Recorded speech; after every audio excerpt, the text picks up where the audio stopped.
To understand how long Ellis Chase has been living with pain, you have to go back to the 1960s, when as a teenager he was diagnosed with arthritis and later a spinal issue, and more recently, neck problems. When you have extreme pain, on a scale of 1 to 10, how bad is it?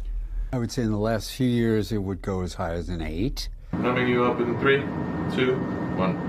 Epidurals, like the one he's getting here from his doctor, Hooman Danish, help alleviate the agony. But Ellis never imagined his doctor would recommend something that, like his pain, harkens back to life in the 60s. Then one day, Dr. Danish said, "Have you thought about medical marijuana?"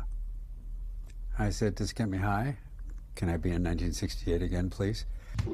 He's not smoking it like he did in his younger years. Instead, 77-year-old Ellis is taking a capsule like all his other meds. He doesn't get high, but he does get sleep. I have more energy, I can work out more, I'm still working. I just have way more energy at times of day that I didn't used to have energy. Ellis is far from alone. In 2007, just 0.04% of seniors used marijuana. By 2022, that number skyrocketed to 8%. That's a 20,000% increase. Better, yeah. Still not where it wants to be. Dr. Danish is director of integrative pain management at New York's Mount Sinai Hospital. Sure. I think older patients have an interesting situation. Tylenol may not work. Opioids have an epidemic risk associated with it. Anti-inflammatories can damage their kidneys, and that increases your risk of a heart attack and a stroke. And so they're left wondering, what can I do to help me with my pain? And so they are turning more and more to medical marijuana.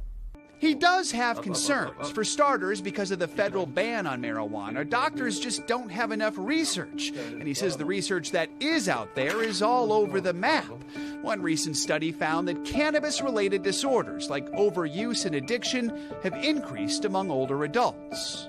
We have to be careful is that we don't want to replace an opioid epidemic with a marijuana epidemic. When people are inquiring about this, your advice is? My advice is view medical marijuana like you would view any sort of alcoholic substance. With medical marijuana now legal in 38 states, plus Washington, D.C., popularity is surging at dispensaries like Etain. Right now, 20% of our patient base is the senior population, which to me is an astronomical number.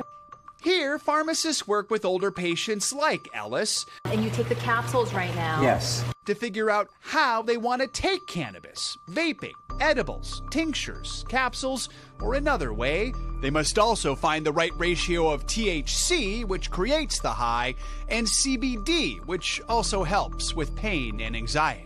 I just want to emphasize that it's not one size fits all. It's really about trial and error, trying to figure it out as you go.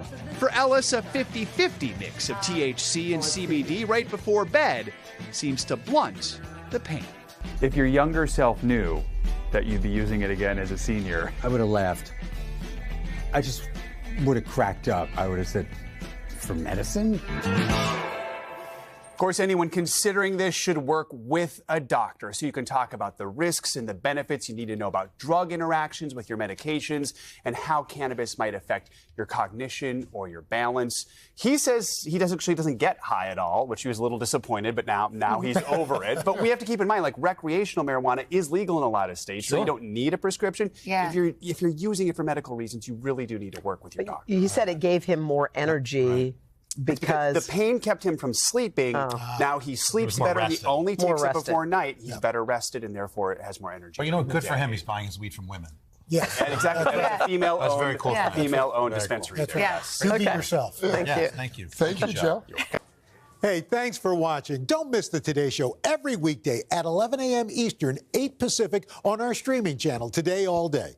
To watch, head to today.com/allday or click the link right here.